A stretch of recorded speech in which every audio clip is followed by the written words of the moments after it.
নোয়াখালীর হাতিয়ায় ফেনী সার্ভিস উদ্বোধনকে কেন্দ্র করে বিএনপি ও এনসিপির নেতাকর্মীদের মধ্যে সংঘর্ষ হয়েছে। এতে উভয় পক্ষের অন্তত 10 জন আহত হয়েছেন।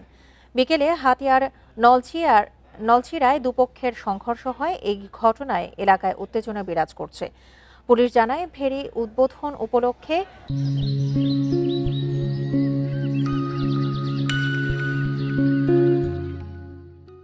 বিএনপি ও এনসিপির নেতাকর্মীরা ঘাটে জড়ো হন। এ সময় পাল্টাপাল্টি স্লোগান দেওয়াকে কেন্দ্র করে প্রথমে কথা কাটাকাটি হয়।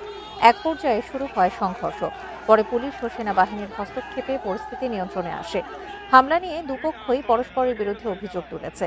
তদন্ত করে প্রয়োজনীয় ব্যবস্থা নেওয়ার কথা জানিয়েছে পুলিশ।